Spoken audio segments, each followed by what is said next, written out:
ओम शांति। आज 17 अप्रैल 2024 की साकार मधुर महावाक्य है।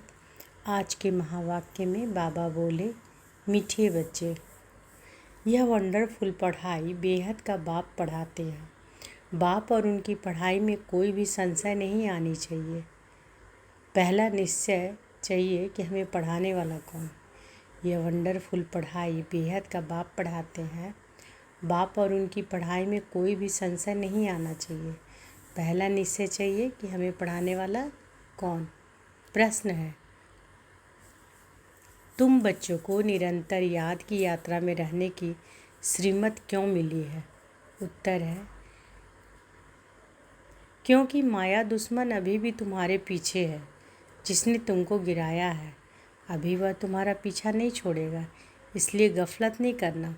भल तुम संगम युग पर हो, परंतु आधा कल्प उसके रहे, इसलिए जल्दी नहीं छोड़ेगा।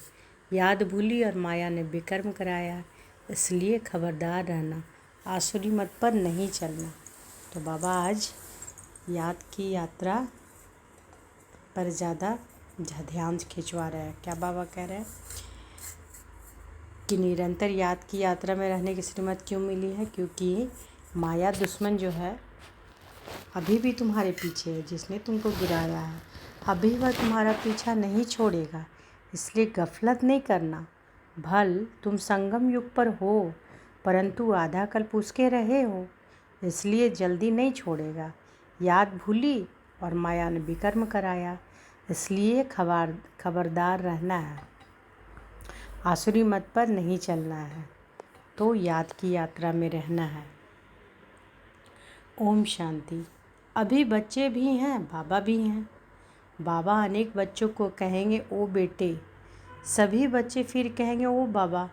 बच्चे हैं बहुत, तुम समझते हो कि यह ज्ञान हम आत्माओं के लिए है। एक बाप के कितने ढेर बच्चे हैं। बच्चे जानते हैं कि बाप पढ़ाने आए हैं। वह पहले पहले बाबा है, फिर टीचर है, फिर गुरु है। अब बाप तो बाप ही है, फिर पावन बनाने के लिए याद की यात्रा सिखलाते हैं। और यह भी बच्चे समझते हैं कि यह पढ़ाई वंडरफुल है। ड्रामा के आदि मध्य अंत का राज बाप के सिवाय कोई बता न सके, इसलिए उनको बेहद का बाप कहा जाता है। यह निश्चय तो बच्चों को जरूर बैठता है, इसमें संशय की बात उठ न सके। इतनी बेहद की पढ़ाई बेहद के बाप के सिवाय तो कोई पढ़ा न सके। बुलाते भी हैं कि बाबा आओ, हमको पावन दुनिया में ले चलो, क्योंकि यह है पतित दुनिया। पावन दुनिया में ले जाते हैं बाप, वहाँ थोड़े ही कहेंगे कि बाबा आओ पावन दुनिया में ले चलो। बच्चे जानते हैं कि हम आत्माओं का वह बाप है, तो देह का भान टूट जाता है। आत्मा कहती है कि वह हमारा बाप है। अब यह तो निश्चय रहना चाहिए कि बरोबर बाप के बिगैर कोई इतनी नॉलेज दे नहीं सकता। पहले तो यह निश्चय बुद्धि चाहिए। निश्चय भी आत्मा को बुद्धि में होता है। निश्चय भी आत्मा को बुद्धि में होता है। आत्मा को यह ज्ञान मिलता है कि हमारा यह बाबा है। यह बहुत पक्का निश्चय बच्चों को होना चाहिए। मुख से कहना कुछ भी नहीं है। हम आत्मा एक शरीर छोड़ दूसरा लेती है। आत्मा में ही सब संस्कार हैं। अब तुम जानते हो कि बाबा आया हुआ है। हमको ऐसा पढ़ाते हैं, कर्म सिखलाते हैं जो हम इस दुनिया में अभी आएंगे नहीं। वह मनुष्य तो समझते हैं कि इस दुनिया में आना है। तुम ऐसे नहीं समझते हो। तुम यह अमर कथा सुन अमरपुरी में जाते हो। अमरपुरी अर्थात जहाँ सदा अमर रहे। सतयुग त्रेता है अमरपुरी। बच्चों को कितनी खुशी होनी चाहिए। यह पढ़ाई सिवाय बाप के और कोई पढ़ा ना सके। बाप हमको पढ़ाते हैं, और जो टीचर्स हैं वो ऑर्डिनरी मनुष्य हैं। यहाँ तुम जिसको पतित पावन दुख हरता सुख करता कहते हो, वह बाप अब सम्मुख पढ़ा रहे हैं। सम्मुख होने बगैर राजयोग की पढ़ाई कैसे पढ़ाएं? बाप कहते हैं कि तुम स्वीट बच्चों को यहाँ पढ़ाने आता हूँ, पढ़ाने लिए इनमें प्रवेश करता हूँ। बरोबर भगवान वाच भी है। तो ज़रूर उनको शरीर चाहिए, न सिर्फ मुख परंतु सारा शरीर चाहिए। खुद कहते हैं कि मीठे मीठे रूहानी बच्चों, मैं कल्प कल्प पुरुषोत्तम संगम युगे साधारण तन में आता हूँ। बहुत गरीब भी नहीं तो बहुत साहूकार भी नहीं, साधारण है। यह तो तुम बच्चों को निश्चय होना चाहिए। वह हमारा बाबा है, हम आत्मा है, हम आत्माओं का बाबा है। सारी दुनिया के जो भी मनुष्य मात्र की आत्माएं हैं उन सब का बाबा है, इसलिए उनको बेहद का बाबा कहा जाता है। शिव जयंती मनाते हैं, उसका भी किसी को पता नहीं है।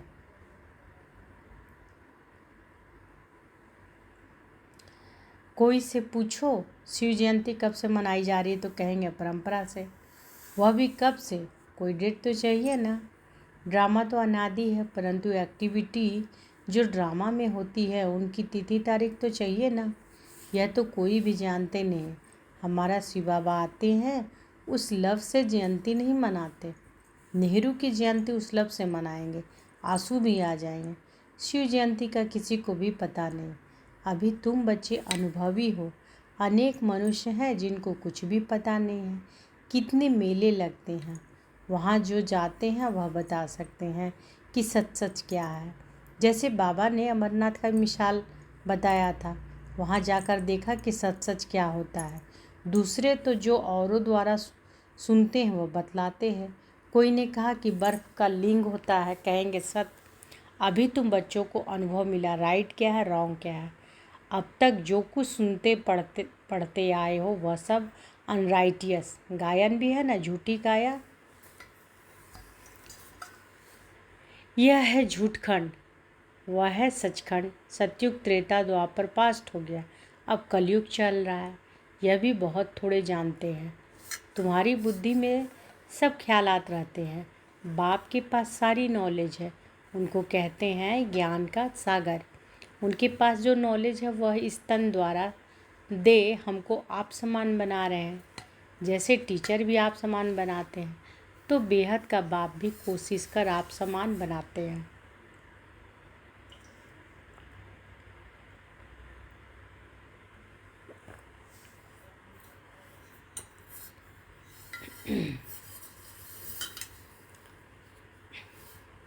लौकिक बाप आप समान नहीं बनाते।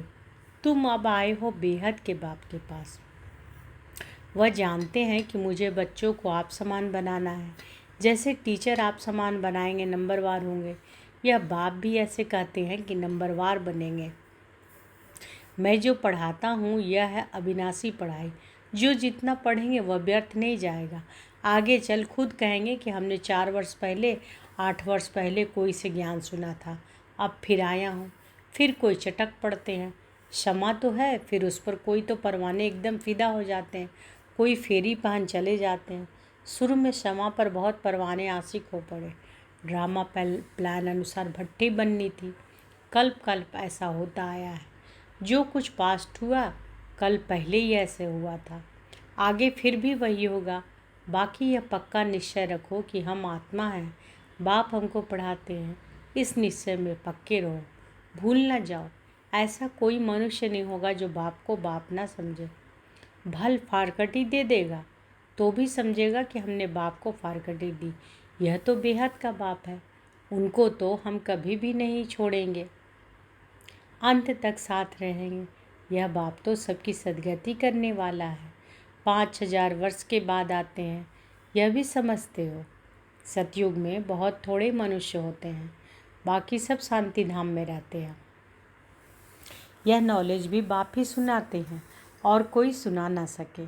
किसकी बुद्धि में बैठ ना सके, किसी की बुद्धि में बैठ ना सके। तुम आत्माओं का वह बाप है, तुम आत्माओं का वह बाप है, वह चैतन्य बीज रूप है। क्या नॉलेज देंगे?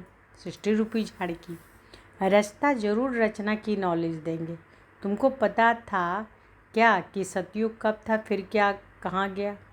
अभी तुम सामने बैठे हो, बाबा बात कर रहे हैं कि पक्का निश्चय करते हो कि यह हम सभी आत्माओं का बाप है, हमको पढ़ा रहे हैं। बाबा बोल रहे हैं कि पक्का निश्चय करते हो कि यह हम सभी आत्माओं का बाप है, हमको पढ़ा रहे हैं। यह कोई जिस्मानी टीचर नहीं, इस शरीर में पढ़ाने वाला वह निराकार शिव बाबा विराजमान है। वह निराकार होते भी ज्ञान का सागर है। मनुष्य तो कह देते हैं कि उनका कोई आकार नहीं, महिमा भी गाते हैं ज्ञान का सागर, सुख का सागर, परंतु समझते नहीं। ड्रामा अनुसार बहुत दूर चले गए हैं, बाबा बहुत नज़दीक ले आते हैं। वह तो 5000 वर्ष की बात है। तुम समझते हो कि हर 5000 वर्ष बाद हमको पढ़ाने आते हैं। यह नॉलेज और कोई से मिल न सके। यह नॉलेज है ही नई दुनिया के लिए, कोई मनुष्य दे न सके, क्योंकि तमो प्रधान है। वह किसी को सतो प्रधान बना न सके। वह तो तमो प्रधान बनते ही जाते हैं। तुम अभी जानते हो कि बाबा हमको इनमें प्रवेश करके बता रहे हैं, और फिर बाप कहते हैं कि बच्चे गफलत नहीं करना, दुश्मन अभी भी तुम्हारे पीछे है। जिसने ही तुमको गिराया है वह अभी तुम्हारा पीछा नहीं छोड़ेंगे। भल तुम संगम युग पर हो, परंतु आधा कल्प तुम उनके रहे हो तो वह जल्दी नहीं छोड़ेंगे। खबरदार नहीं रहेंगे, याद नहीं करेंगे तो फिर और ही विकर्म करा देंगे। फिर कुछ न कुछ चमाट लगती रहेगी। अभी तो देखो मनुष्यों ने अपने को आपे ही चमाट मारी है। क्या क्या कह देते हैं, शिव शंकर इकट्ठा कर देते हैं। उनका ऑक्यूपेशन क्या है, उनका क्या, कितना फ़र्क है। शिव तो है ऊंचे ते ऊंच भगवान, शंकर देवता। फिर शिव शंकर इकट्ठा कैसे कह देते। पाठ ही दोनों का अलग अलग है। यहाँ भी बहुतों के ऐसे ऐसे नाम है, राधे कृष्ण, लक्ष्मी नारायण, शिव शंकर, दोनों नाम स्वयं पर रख दिए। तो बच्चे समझते हैं कि इस समय तक जो बाप ने समझाया वह फिर रिपीट होगा, बाकी थोड़ी रोज है। बाप बैठ थोड़े ही जाएंगे। बच्चे नंबरवार पढ़कर पूरे कर्मातीत बन जाएंगे। ड्रामा अनुसार माला भी बन जाएगी। कौन सी माला? सब आत्माओं की माला बन जाएगी। तब फिर वापस जाएंगे। माला नंबरवार तो तुम्हारी है। शिव बाबा की माला तो बड़ी लंबी है, वहाँ से नंबरवार आएंगे पाठ बजाने। तुम सब बाबा बाबा कहते हो, सब एक माला के दाने हो। सबको विष्णु की माला का दाना नहीं कहेंगे। यह बाप बैठ पढ़ाते हैं। सूर्यवंशी बनना ही है। सूर्यवंशी चंद्रवंशी जो पास्ट हो गए वह फिर बनेंगे। वह मर्तबा मिलता ही है पढ़ाई से। बाप की पढ़ाई बिगैर यह मर्तबा मिल न सके। चित्र भी है, लेकिन कोई भी ऐसी एक्टिविटी नहीं करते हैं कि हम यह बन सकते हैं। कथा भी सत्यनारायण की सुनते हैं। गरुड़ पुराण में सब ऐसी बातें हैं जो मनुष्यों को सुनाते हैं। बाप कहते हैं कि यह विषय बैतरनी नदी रौरो नर्क है, खास भारत को कहेंगे। बृहस्पति की दशा भी भारत पर बैठी है। बृहस्पति भी भारतवासियों को ही पढ़ाते हैं। बृहस्पति भी भारतवासियों को ही पढ़ाते हैं। बेहद का बाप बैठ बेहद की बातें समझाते हैं। दशा बैठती है, राहु की भी दशा है, इसलिए कहते हैं दे दान तो छोटे ग्रहण। बाप भी कहते हैं कि इस कलयुग अंत में राहु की दशा सब पर बैठी है। अब मैं बृहस्पति आया हूँ भारत पर बृहस्पति की दशा बिठाने। सतयुग में बृहस्पति की दशा भारत पर थी, अब है राहु की दशा। यह बेहद की बात है। यह कोई शास्त्रों आदि में नहीं, यह मैगज़ीन आदि भी उन्हें समझ में आएगी जो पहले कुछ न कुछ समझे हुए होंगे। मैगज़ीन पढ़ने से वह फिर जस्टिस समझने के लिए भागेंगे, बाकी तो कुछ नहीं समझेंगे। जो थोड़ा पढ़कर फिर छोड़ देते हैं तो थोड़ा भी उनमें ज्ञान घृत डालने से फिर सुजाग हो पड़ते हैं। ज्ञान को घृत भी कहा जाता है। तो बाबा क्या कह रहे हैं कि जो थोड़ा पढ़कर फिर छोड़ देते हैं तो थोड़ा भी उनमें ज्ञान घृत डालने से फिर सुजाग हो पड़ते हैं। ज्ञान को घृत भी कहा जाता है। उझाए हुए दीपक में बाप आकर ज्ञान घृत डाल रहे हैं। कहते हैं कि बच्चे माया के तूफान आएंगे, दिए को बुझा देंगे। क्षमा पर परवाने कोई तो जल मरते हैं, कोई फेरी पहन चले जाते हैं। वही बात अभी प्रैक्टिकल में चल रही है। नंबरवार सब परवाने हैं। पहले पहले एकदम घर बार छोड़ आए, परवाने बने, जैसे एकदम लॉटरी मिल गई। जो कुछ पास्ट हुआ तुम फिर ऐसे ही करेंगे। भले चले गए, ऐसे मत समझना कि स्वर्ग में नहीं आएंगे। परवाने बने आशिक हुए, फिर माया ने हरा दिया तो पद भी कम पाएंगे। नंबरवार तो होती ही हैं, और सत्संगों में कोई भी बुद्धि में नहीं होगा, तुम्हारी बुद्धि में है। बाप से नई दुनिया के लिए नंबरवार हम सब अपने पुरुषार्थ अनुसार पढ़ रहे हैं। हम बेहद के बाप के सम्मुख बैठे हैं। यह भी जानते हो कि वह आत्मा देखने में नहीं आती। यह भी जानते हो कि वह आत्मा देखने में नहीं आती, वह तो अव्यक्त चीज़ है, उनको दिव्य दृष्टि द्वारा ही देखा जाता है। हम आत्मा भी छोटी बिंदी हैं, परंतु देह अभिमान छोड़ अपने को आत्मा समझना, यह है ऊंची पढ़ाई। उस पढ़ाई में भी जो सब्जेक्ट डिफ़िकल्ट होती है उसमें फेल होते हैं। यह सब्जेक्ट तो बहुत सहज है, परंतु कईयों को डिफ़िकल्ट फील होती है। अब तुम समझते हो कि शिव बाबा सामने बैठे हैं। तुम भी निराकार आत्माएं हो, परंतु शरीर के साथ हो। यह सब बातें बेहद का बाप ही सुनाते हैं, और कोई सुना ना सके। फिर क्या करेंगे? उनको थैंक्स देंगे? नहीं, बाबा कहते हैं कि यह अनादि ड्रामा बना हुआ है। मैं कोई नई बात नहीं करता हूँ, ड्रामा अनुसार तुमको पढ़ाता हूँ। थैंक्स तो भक्ति मार्ग में देते हैं। टीचर कहेंगे कि स्टूडेंट अच्छी रीति पढ़ते हैं तो हमारा नाम बाला होगा, स्टूडेंट को थैंक्स दी जाती है। जो अच्छी रीति पढ़ते हैं पढ़ाते हैं उनको थैंक्स दी जाती है। स्टूडेंट फिर टीचर को थैंक्स देंगे। बाप कहते हैं, मीठे बच्चे जीते रहो, ऐसी ऐसी सर्विस करते रहो, कल पहले भी की थी। तो बाबा क्या कह रहे हैं, फिर से सुनिए। बाप कहते हैं, मीठे बच्चे जीते रहो, ऐसी ऐसी सर्विस करते रहो, कल्प भी की थी। अच्छा, मीठे मीठे सिकी लदे बच्चों प्रति माता पिता बाप दादा को याद प्यार और गुड मॉर्निंग। रूहानी बाप की रूहानी बच्चों को नमस्ते। हम रूहानी बच्चों की रूहानी माता पिता बाप दादा को याद प्यार, गुड मॉर्निंग और नमस्ते नमस्ते नमस्ते। शुक्रिया बाबा, शुक्रिया। धारणा के लिए मुख्य सार। पहला है, सदा नशा और निश्चय रहे कि हमें पढ़ाने वाला कोई जिस्मानी टीचर नहीं, स्वयं ज्ञान सागर निराकार बाप टीचर बन हमें पढ़ा रहे हैं। इस पढ़ाई से ही सतो प्रधान बनना है। इस पढ़ाई से ही हमें सतो प्रधान बनना है। दूसरा, आत्मा रूपी दीपक में रोज ज्ञान का घृत डालना है। ज्ञान घृत से सदा ऐसा प्रज्वलित रहना है जो माया का कोई भी तूफान हिला न सके। पूरा परवाना बन क्षमा पर फिदा होना है। आत्मा रूपी दीपक में रोज ज्ञान का घृत डालना। ज्ञान घृत से सदा ऐसा प्रज्वलित रहना जो माया का कोई भी तूफान हिला ना सके। पूरा परवाना बन क्षमा पर फिदा होना है।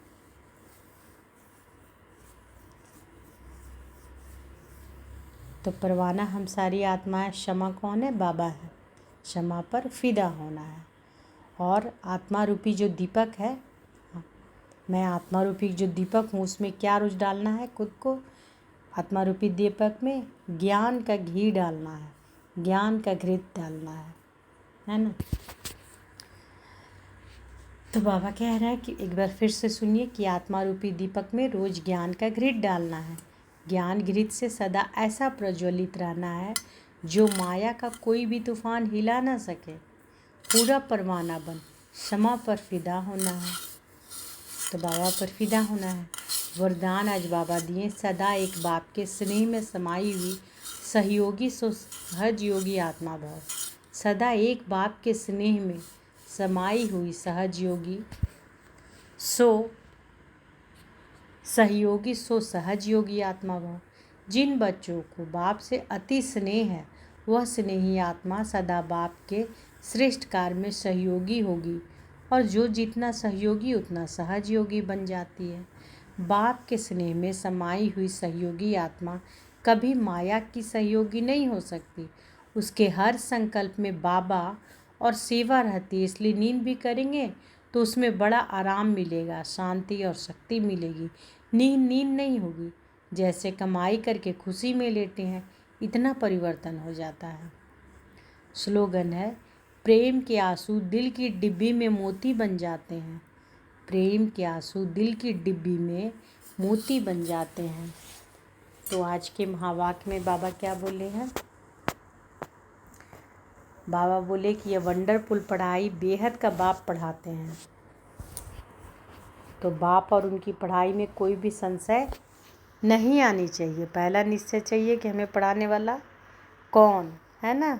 ये नशा में रहना चाहिए ना कि हमें पढ़ाने वाला कौन है। स्वयं ज्ञान का सागर परम पिता परमात्मा, वो मेरे पिता भी हैं, टीचर भी हैं, सद्गुरु भी हैं। अच्छा, शुक्रिया बाबा, शुक्रिया। ओम शांति।